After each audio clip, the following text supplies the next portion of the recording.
தொடர்ச்சியாக அல்லாஹ் சுப்ஹானஹு வ தஆலா சூரத்துல் கஹ்ஃபில் சொல்ல வரக்கூடிய செய்திகளை பார்த்து வருகிறோம். அந்த வகையிலே நேற்றைய தினம் அல்லாஹ் தஆலா இந்த குகைவாசிகளுடைய எண்ணிக்கையை பற்றி கூறியிருந்ததை நாம் பார்த்தோம். அதைத் தொடர்ந்து தன்னுடைய நபிக்கு அல்லாஹ் தஆலா ஒரு அழகிய பண்பை, ஒரு ஒழுக்கத்தை கற்றுக் கொடுக்கிறான். அல்லாஹ் தஆலா சொல்லி காமிக்கிறான், ஃபலா தகூல் வலா தகூலன்ன லிஷைஇன் இன்னி ஃபாஇலுன் ذلك غدا. எந்த ஒரு விஷயமா இருந்தாலும் அதை நாளை நான் அதை கண்டிப்பாக செய்து முடிப்பேன் என்று நீங்கள் சொல்ல வேண்டாம். இல்லா ஐயஷா அல்லாஹ், அது அல்லாஹ்வுடைய நாட்டம் இருந்தாலே தவிர உங்களால் செய்ய முடியாது. வத்குர் ரப்பக இதா நசீத, நீங்கள் மறந்து விட்டீர்கள் சொன்னால் உங்களுடைய இறைவனை நினைவு கூறுங்கள். வகுல் அஸா ஐயஹ்தியனி ரப்பி லி அக்ரப மின் ஹாதா ரஷதா, நீங்க சொல்லுங்க, ஒருவேளை என்னுடைய இறைவன் இது இருக்கிறதுலேயே ரஷதுக்கு, அதாவது நேர்வழிக்கு மிக நெருக்கமாக என்னை கொண்டு வந்து சேர்க்க முடியும் என்று நீங்கள் சொல்லுங்கள் என்று அல்லாஹு தஆலா தன்னுடைய தூதருக்கு அறிவுறுத்துகிறான். அல்லாஹ் சுப்ஹானஹு வ தஆலா இந்த இடத்துல தன்னுடைய தூதரை பார்த்து எந்த ஒரு விஷயம் நீங்க செய்வதா இருந்தாலும் இன்ஷா அல்லாஹ் சொல்லாம நீ என்ன பண்ண வேண்டாம், அதை உறுதிப்பட பேச வேண்டாம். ஒரு விஷயத்தை நீங்க செய்ய போறீங்க, நாளைக்கு அடுத்த கணம் நீங்க செய்ய போறீங்க அப்படின்னா கண்டிப்பாக இன்ஷா அல்லாஹ், அல்லாஹ் நாடினால் என்கிற வார்த்தையை நீங்கள் பயன்படுத்த வேண்டும் என்று அல்லாஹ் தஆலா தன்னுடைய தூதருக்கு சொல்லி காமிக்கிறான். எதற்காக இந்த கஹ்ஃப்வாசிகளை பற்றி பேசி வந்து கொண்டிருக்கும் போது அல்லாஹ் தஆலா இந்த விஷயத்தை சொல்லணும்? ஏற்கனவே இதற்கு முன்னாடி இருக்கக்கூடிய வசனங்கள்லயும் அல்லாஹ் தஆலா குகைவாசிகளை பத்தி பேசுறான். இதற்கு அடுத்து இருக்கக்கூடிய வசனங்கள் அல்லாஹ் தஆலா அந்த குகைவாசிகள் எத்தனை ஆண்டு காலம் உறங்கினார்கள் என்பதை பத்தி பேச போகிறான். இது ரெண்டுத்துக்கும் மத்தியில் அல்லாஹ் தஆலா இந்த செய்தியை சொல்வதற்கான காரணம் என்னன்னு சொன்னா, இந்த அத்தியாயம் இறக்கப்பட்ட காரணத்தை நாம் படிக்கும் போது குறைஷி குஃபார்கள் சிலர் யகூதிகளிடத்துல சென்று, இந்த இடத்துல நபி என்று வாதாடி கொண்டிருக்கக்கூடிய ஒரு மனிதர் வந்திருக்கிறாரே, அவர் உண்மையிலேயே நபிதானா என்பதை நாங்கள் பரிசோதித்து பார்க்க வேண்டும். அதற்கு உங்களிடத்தில் இருக்கக்கூடிய வேத ஞானங்கள் எதையாவது எங்களுக்கு சொல்லுங்க, நாங்கள் அது நம்பிதானா என்பதை நாங்கள் உறுதிப்படுத்திக் கொள்கிறோம் அப்படின்ற மாதிரி குறைஷி குஃபார்கள் யகூதிகளிடத்துல கேட்டார்கள். அப்ப யூதர்கள் சொன்னாங்க, 3 விஷயங்களை நீங்க அந்த மனிதரிடத்துல கேளுங்க, இது நபிமார்களை தவிர வேறு யாருக்கும் தெரியாது. அப்ப அந்த 3 விஷயங்களுக்கு அவர் சரியாக பதில் சொல்லிவிட்டால் கண்டிப்பாக அவர் நபியாக இருப்பார் அப்படின்னு சொல்லி, முதலாவது இந்த குகைவாசிகளை பற்றியும், இரண்டாவது கிழக்குக்கும் மேற்குக்கும் சுற்றி திரியக்கூடிய ஒரு மன்னரை பற்றியும், மூன்றாவது ஆன்மாவை பற்றியும் கேட்க சொல்லி அனுப்புறாங்க. அப்ப அதே மாதிரி குறைஷி குஃபார்கள் அல்லாஹ்வுடைய தூதர் ஸல்லல்லாஹு அலைஹி வஸல்லம் அவரிடத்துல வந்து இந்த 3 கேள்விகளை கேட்கிறாங்க. ரசூலுல்லாஹி ஸல்லல்லாஹு அலைஹி வஸல்லம் சொல்லி காமிக்கிறாங்க, சௌஹ்பிருக்கும் கதன், நாளைக்கு இது சம்பந்தமா எல்லா விஷயங்களும் உங்களுக்கு சொல்றேன் அப்படின்னு சொல்லி ரசூலுல்லாஹி ஸல்லல்லாஹு அலைஹி வஸல்லம் சொல்றாங்க. இன்ஷா அல்லாஹ் சொல்லல, அல்லாஹ் தஆலா நாட்டம் இருந்தால் அப்படின்னு சொல்லல. வஹி வருவதற்கு தாமதமாகுது. 1 நாளாவது, 2 நாளாவது, 3 நாளாவது, கிட்டத்தட்ட 15 நாட்கள் ஆகிறது அல்லாஹ்வுடைய தூதர் ஸல்லல்லாஹு அலைஹி வஸல்லம் அவர்களுக்கு வஹி வருவது. அப்ப இது குறைஷி குஃபார்கள் ரசூலுல்லாஹி ஸல்லல்லாஹு அலைஹி வஸல்லம் அவர்களை பொய்ப்படுத்துவதற்கான ஒரு காரணமாயிருச்சு. அவர்கள் தங்களுடைய தாவாவை, அதாவது ரசூலுல்லாஹி ஸல்லல்லாஹு அலைஹி வஸல்லம் அவர்களுக்கு எதிரான தங்களுடைய பிரச்சாரத்தை முடுக்கி விட்டாங்க. பல இடங்கள்ல அது பரவ ஆரம்பிக்குது. இதனாலே அல்லாஹ்வுடைய தூதர் ஸல்லல்லாஹு அலைஹி வஸல்லம் அவர்கள் ரொம்ப மன வருத்தத்துக்கு ஆளாகிறாங்க, ரொம்ப மன கஷ்டத்துக்கு ஆளாகிறாங்க. அது அல்லாஹ் சுப்ஹானஹு வ தஆலா அவர்கள் செய்திருக்கக்கூடிய அந்த தவறை சுட்டிக்காட்டி அதை அழகிய விதத்தில் திருத்தும் விதமாக அல்லாஹ் தஆலா இந்த வசனத்தை இடையில இறக்கி இருக்கிறார். ஃபலா தகூலன்ன லிஷைஇன் இன்னி ஃபாஇலுன் ذلك غدا, ஒரு விஷயத்தை கண்டிப்பா நாளைக்கு நான் செய்வேன் அப்படின்னு சொல்லி நீங்க சொல்ல வேண்டாம். இல்லா ஐயஷா அல்லாஹ், அல்லாஹ்வுடைய நாட்டம் இருந்தாலே தவிர. அல்லாஹ் தஆலா ஒரு விஷயத்தை நீங்க நாளைக்கு செய்வீங்கன்னு சொல்லி நாடி இருந்தாதான் உங்களால செய்ய முடியும். நீங்களா என்ன பண்ண முடியாது, எந்த ஒரு காரியத்தையும் செய்ய முடியாது என்று அல்லாஹ் தஆலா தன்னுடைய நபிக்கு அறிவுறுத்துறான்.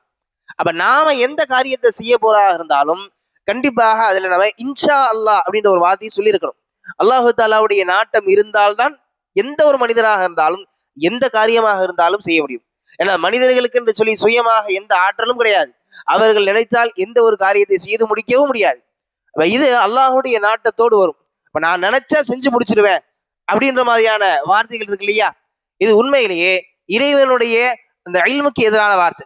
ஏன்னா அல்லாஹு தஆலாவுக்கு மட்டும்தான் தெரியும் ஒரு மனிதனுக்கு அடுத்து என்ன நடக்க போகிறது என்பது.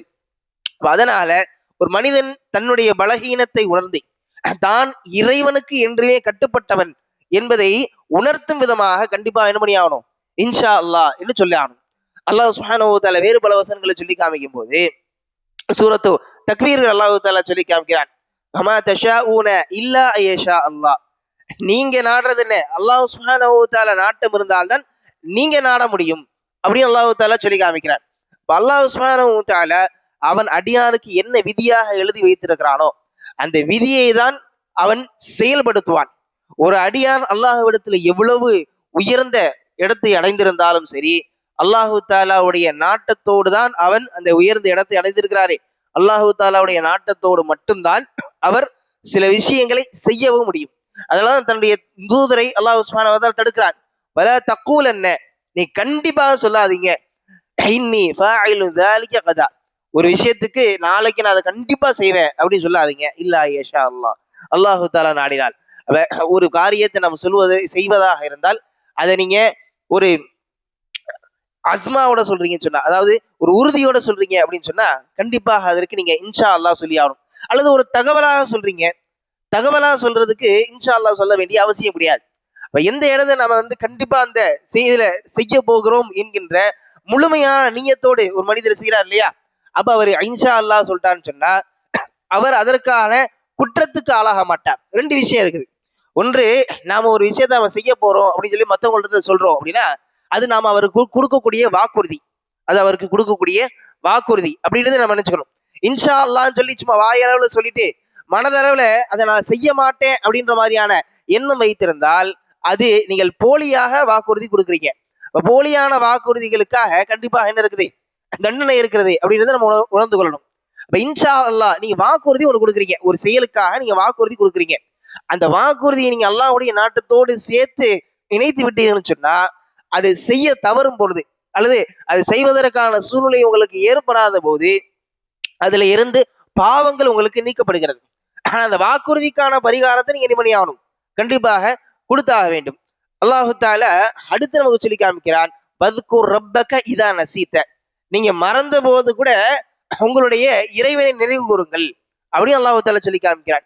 இதுக்கு இரண்டு விதமான விளக்கம் சொல்றாங்க. நீங்க உடனே சொல்லும் போது இன்ஷா அல்லாஹ் சொல்ல மறந்துட்டீங்க, அப்ப அது கொஞ்ச நேரம் கழிச்சு ஞாபகம் வருது, அப்ப நீங்க என்ன பண்ணிக்கலாம், இன்ஷா அல்லாஹ் சொல்லிக்கலாம் அப்படின்னு சொல்றாங்க. இரண்டாவது, வதுக்குர் ரப்பக இதா நசீத, நீ மறந்து விட்டால் உன்னுடைய ரப்பை நினைவு கூறுங்கள். அதாவது அல்லாஹு தாலாவே பொதுவா எல்லா சந்தர்ப்பத்தையும் நினைவு கூறுவதற்கு நம்ம கடமைப்பட்டிருக்கிறோம். எந்த நேரமாக இருந்தாலும் அல்லாஹ்வை நினைவு கூறுவதற்கு நம்ம கடமைப்பட்டிருக்கிறோம். ஆனா இந்த இடத்துல அல்லாஹு தாலா பிரத்யேகமா சொல்வதற்கான காரணம், நீங்க இன்ஷா அல்லாஹ் சொல்வதற்கு மறந்ததுக்கான காரணம் என்ன, ஷைத்தான் உங்களை மறக்கடிச்சிட்டான். ஏன்னா இந்த அத்தியாயத்திலே இறுதியில மூசா அலைஹிஸ்ஸலாம் அவர்களோடு சேர்ந்து வந்த அந்த இளைஞர் சொல்றார், வமா அன்சானிஹு இல்ல ஷைத்தானு வ அத்குரா, ஷைத்தான் தான் என்னை நினைவு கூறுவதை விட்டும் மறக்கடித்து விட்டான் அப்படின்னு சொல்றாங்க.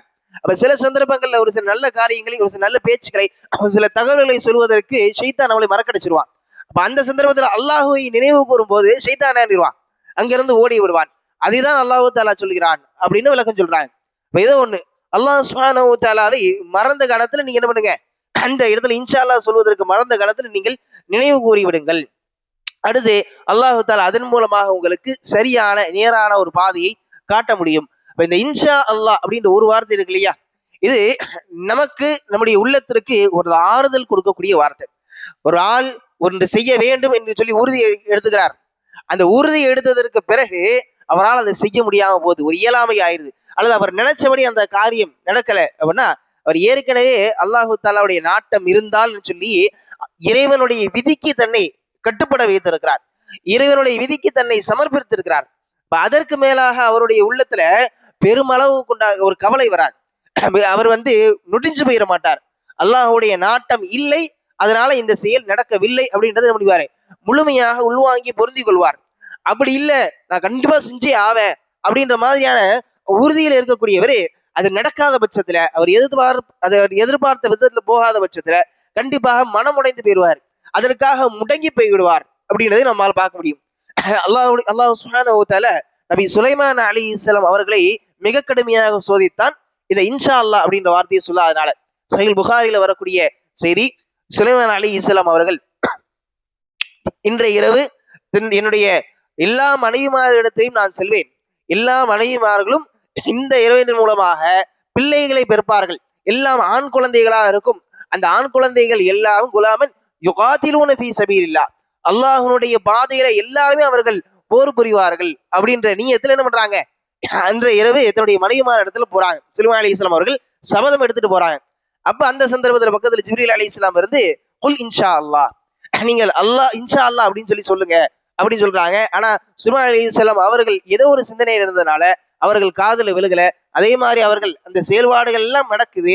இறுதியாக முடிவானது அவர்கள் எதிர்பார்த்த மாதிரி இல்லை. எந்த மனைவியும் இதன் மூலமாக குழந்தை தெரிக்கவில்லை. ஒரே ஒருவரை தவிர அவளும் அரை மனிதராக ஒருவரை பெற்றெடுத்தார் அப்படின்றத நம்ம பார்க்கிறோம். அப்ப சுலைமான் அலைஹிஸ்ஸலாமை அல்லாஹ் சுப்ஹானஹு வ தஆலா சோதித்ததற்கான காரணம் அவர் இன்ஷா அல்லாஹ் அப்படின்னு சொல்லாததான். இந்த இடத்துல அல்லாஹ்வுடைய தூதர் ஸல்லல்லாஹு அலைஹி வஸல்லம் அவர்களை அல்லாஹ் தஆலா சோதித்ததற்கான காரணம் அவர் இன்ஷா அல்லாஹ் அப்படின்னு சொல்லாததுனாலதான். அப்ப அல்லாஹ்வுடைய நாட்டம் என்பது மிக முக்கியமானது.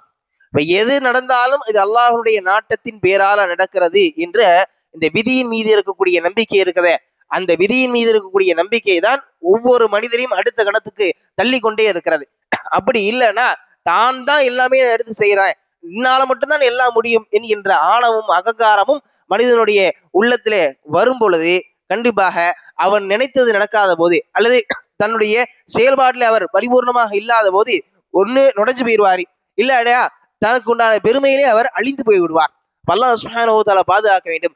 இறுதியாக அல்லாஹ் தஆலா தான் சொல்லி காமிக்கிறான், அஸா ரப்பி ஐ யஹ்தியனி அக்ரப மின் ஹாதா ரஷதா, என்னுடைய இறைவன் இருக்கிறதுலேயே எது சரியானதோ அதன் பக்கம் என்னை என்ன வருவான், செலுத்து விடுவான் என்று சொல்லி நான் எதிர்பார்க்கிறேன் என்று அல்லாஹ் சுப்ஹானஹு வ தஆலா இறுதியாக தன்னுடைய தூதருக்கு சொல்லி கொடுக்கிறான். அப்ப ஒரு காரியம் நம்ம நினைச்ச மாதிரி நடக்கல, நம்ம விரும்பின மாதிரி நடக்கல, நம்ம எதிர்பார்த்த மாதிரி நடக்கல, கண்டிப்பாக அது அல்லாஹ் சுப்ஹானஹு வ தஆலா ஏதோ ஒரு நன்மையான விஷயத்துக்காக தான் அதை திருப்பி விட்டிருக்கிறான் அல்லது மாற்றி விட்டிருக்கிறான். கண்டிப்பாக இறைவன் நமக்கு நாடியது நாம் நமக்கு நாடியதை விட மிக சிறந்ததாகவே இருக்கும். அதனாலதான் சுஃபியான் பின் உயைனா ரஹ்மத்துல்லாஹி தஆலா சொல்லுவாங்க, அல்லாஹ் தஆலா நான் நாடியதை எனக்கு கொடுப்பதை விட அவன் நாடியதை எனக்கு கொடுப்பதுதான் எனக்கு மிகவும் விருப்பமானது. ஏன்னா நான் ஒரு மனிதன், சிற்றறிவு இருக்கிறவன், எனக்கு சுற்றி நடக்கக்கூடிய எதுவுமே எனக்கு புலப்படாது. அப்ப நான் நாடியது பல சந்தர்ப்பங்கள் எனக்கு கேடாக முடியும். ஆனா அல்லாஹு தாலா ஒரு அடியானுக்கு ஒரு விஷயத்தை நாடிட்டான்னு சொன்னா, அவன் விரும்பக்கூடிய அடியானுக்கு ஒரு விஷயத்தை நாடிட்டான்னு சொன்னா கண்டிப்பாக அது அவனுக்கு நலவாக மட்டும்தான் இருக்கும். அதனாலதான் நான் இறைவனிடத்துல கேட்டு கேட்டு கேட்டு அல்லாஹு தாலா எனக்கு ஒரு விஷயத்தை கொடுக்கறதை விட நான் கேட்ட விஷயத்தை என்னை விட்டு தடுத்துக் கொள்வதுதான் எனக்கு மிகவும் விருப்பமானது அப்படின்னு சொல்றாங்க. இதுதான் உண்மையான ஈமானுடைய வெளிப்பாடு. அல்லாஹு தாலா எனக்கு ஒரு விஷயத்தை கொடுக்குறானா அல்ஹம்துலில்லாஹ், அல்லாஹு தாலா எனக்கு விஷயத்தை கொடுக்கவில்லையா அது அல்ஹம்துலில்லாஹ் பன்மடங்கு அல்ஹம்துலில்லாஹ். ஏன்னா அல்லாஹ் சுப்ஹானஹு வ தஆலா ஒரு அடியானுக்கு எப்பொழுதுமே நன்மையை தவிர வேறு எதையுமே செய்ய மாட்டான். ஆக இறைவன் மீது முழுமையான நம்பிக்கை வைத்து அல்லாஹ் சுப்ஹானஹு வ தஆலா மட்டுமே முழுமையாக சார்ந்திருந்து எந்த ஒரு காரியத்தை நாம் செய்ய போவதாக இருந்தாலும் கட்டாயமாக இன்ஷா அல்லாஹ் சொல்வதன் மூலமாக இறைவனுடைய நாட்டம் இருந்தால் அது நடக்கும். இறைவனுடைய நாட்டம் அந்த விஷயத்தில் இல்லை அப்படின்னு சொன்னா கண்டிப்பா அது ஹைராகவே நடக்கும் என்பதை நாம் உணர்ந்து கொள்ள முடியும். அல்லாஹ் சுப்ஹானஹு வ தஆலா நம்முடைய காரியங்கள் அனைத்தையும் சீராக்கி நாம் எண்ணக்கூடிய எண்ணங்களை விட அவன் நமக்கு எது நல்லது என்று கருதுகிறானோ அதை நமக்கு தந்தருள்வானாக. வ ஆகிரு தஅவானா அல்ஹம்துலில்லாஹி ரப்பில் ஆலமீன்.